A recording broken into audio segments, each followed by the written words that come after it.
Welcome back to another custom card video. This time around, we're taking a look at 10 mana spells, and there are some crazy ones in this video. I can already see the angry comments coming for this one. Ultimate Madness from Chori, a 10 mana mage spell that really leans in the RNG and chaos of mage. This fills your hand with random cards that have the word random in them. They cost 0 this turn. It's a little bit reminiscent of that Yogg effect that would fill your hand with 0 mana spells, but in this case they're cards, which is an important distinction because looking through real quickly, I feel like most of the cards with random are actually minions. Things that like summon random minions, destroy random minions, so on and so forth. So I actually think for Ultimate Madness, you're very often going to get a board full of 0 cost minions.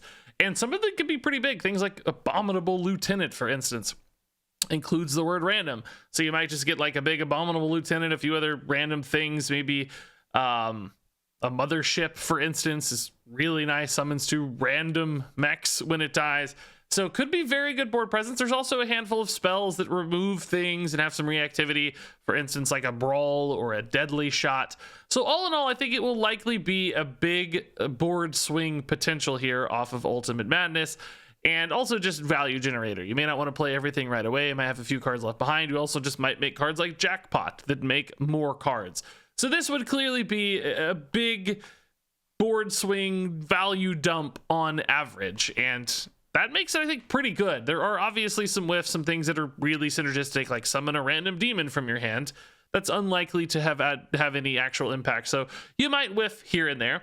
And of course, with Mage currently rocking a big spell package, this is probably just too dangerous and too scary. It's like a super Rune of the Archmage with more control because you get to choose which cards you're playing. It's less likely to backfire actively on board. So a card like this probably couldn't exist in like modern current Hearthstone. It might have to wait until like big spell cheat stuff rotates out, and then this exists as sort of an independent bomb card as opposed to a really synergistic puzzle piece for a current deck.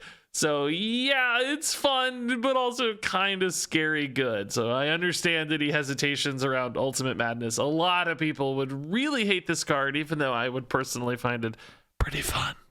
Moving on here to the Curse of Flesh from Dr. Quilbert J. Fish, a 10 mana Warlock legendary spell. And I love the theme of this one. The Curse of Flesh from Warcraft lore is where Yogg-Saron turned all the like stony, rocky Titanforge dudes into meaty flesh bags. And this card would turn all of the spells in the game into meaty flesh bags, which is a really cool idea, because it reads turn all spell cards into random minions of the same cost wherever they are. So really the ultimate disruption card if you're trying to disrupt your opponent's spells. Maybe they have some burst damage or just crazy value things. Maybe they have a purified shard in their deck because they're a quest priest, and you want to use Curse of Flesh to wipe all of that out. But it comes at great cost here because this is straight up a 10 mana pass the turn effectively. So a lot of decks would just murder you while you try to squeeze in the Curse of Flesh. So this couldn't exist in a lot of metas or a lot of archetypes. But, you know, if there ever came a way to cheat out some big spells in Warlock, or there were just so many combo decks where disruption like this was really vital, or if Warlock had enough survivability to make this work, maybe like Renathal decks and big heals and stuff, you might be able to take a downturn like this and still survive. Now, one thing I like about this disruption is that it doesn't just like totally kill the things that your opponent cares about. It turns them into something else.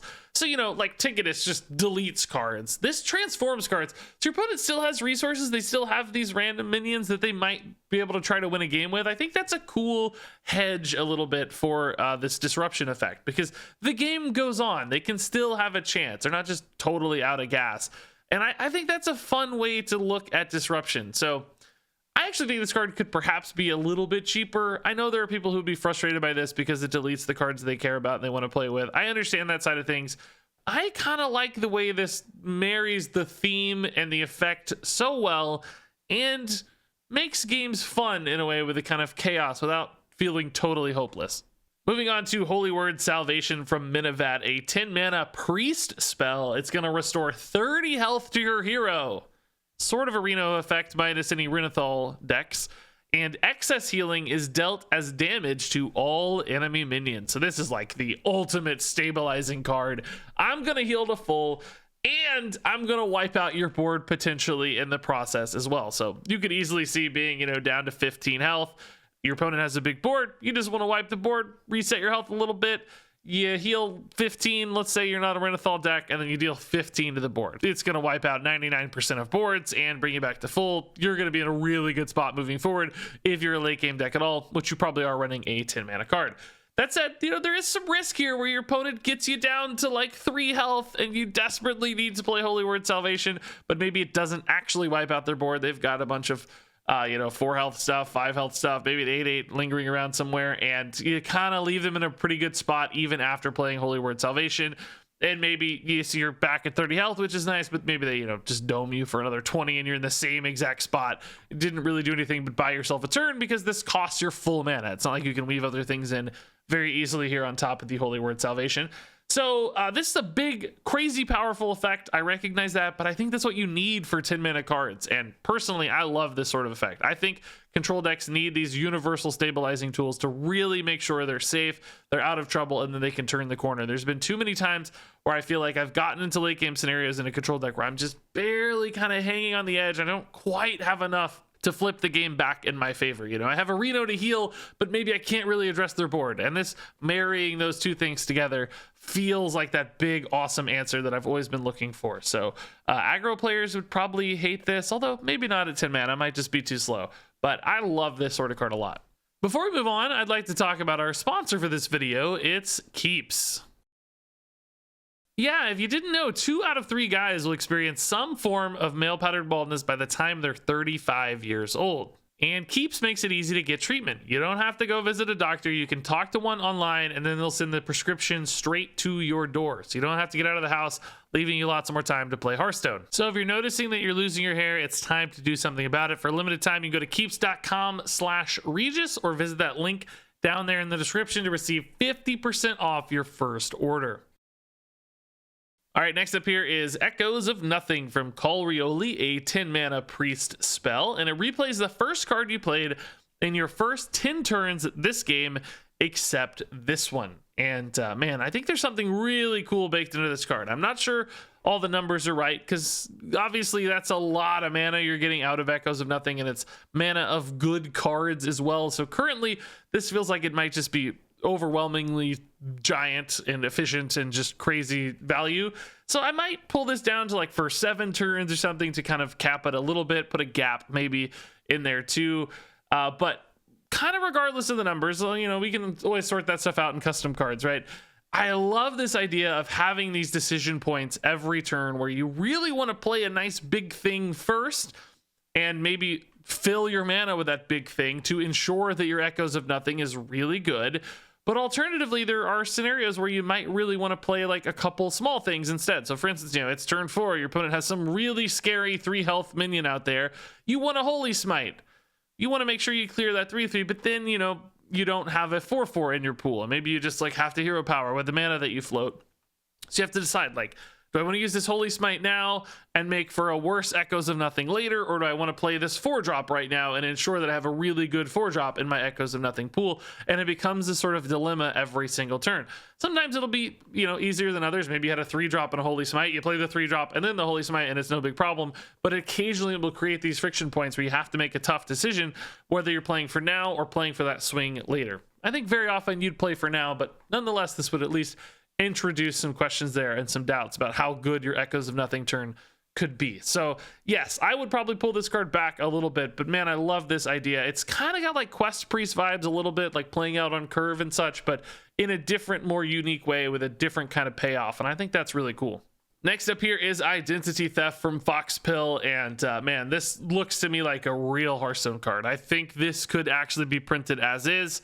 It's a 10 mana rogue legendary. It discovers a hero card from any class, and then that costs 0 this turn. So I love this. You're literally stealing the identity of one of the heroes, and that's really cool implications for thief rogue stuff, because when you become a different class, then things like tests, for instance, will replay rogue cards because now you're a hunter or a paladin or whatever.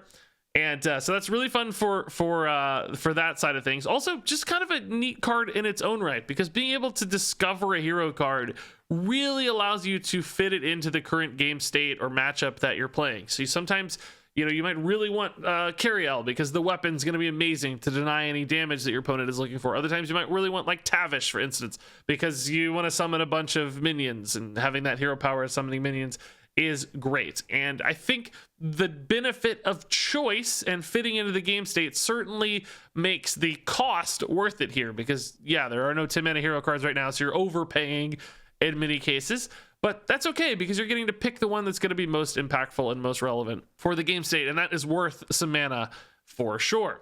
Now, Rogue does have some ways to cheat out big spells right now, which might make this a little scary, but it is a legendary spell, so you only get this once. Might be hard to line that up early in a game very often, so that's probably even okay there. But I really like the flavor of this card a ton. I think it's really cool for thief stuff. It's just a very, very nice idea, and I think a well executed card for sure. Moving on here to the Colossal Gateway from Drunk Dwarf, a 10 mana Warlock spell. And man, this art could not be better fit, dude. Warlocks are a summoning class. They're summoning this giant colossal snake into play. Like, it's just a home run flavor. And this reads, at the end of your turn, summon a random colossal minion lasts 3 turns. So this is kind of like the objective cards from Alterac Valley, but in this case, you're getting random colossals. And yeah, 3 colossals for 10 mana might seem insane at first glance. Like 10 mana for 3 colossals, that's insane. They're an average of like 7 mana. That's 21 mana worth of stuff for 10. That's just broken, Regis. But keep in mind, number one, they're random, so they may not really fit the game state well. They may not be that useful, like a random Gigafin getting summoned. It's okay, you get some bodies, but you know, not like the effect that you care about. On top of that, it's at the end of turn, so you can't even use things like Rush. Quite a few of the Colossals care about Rush. Even Blackwater Behemoth wouldn't work because you're already in the end of turn phase, so its end of turn phase wouldn't proc. So, you know, you wouldn't get the upside for many of the Colossals. It would really just kind of be stat dumps and body dumps. Sometimes it'd be hard to utilize. So, yes, it's a big pile of stuff, but maybe not like the most reactive or impactful stuff. And that certainly limits the utility here. In fact, I would argue probably even makes this card kind of tough to use. I think this card might actually be rather weak. You might need other ways to like support this or cheat it into play or something to make it a particularly useful card. But man, that's okay. Not every card in Hearthstone is perfect. This one looks amazing, though. It has a fantastic feel. So a lot to love about Colossal Gateway anyway.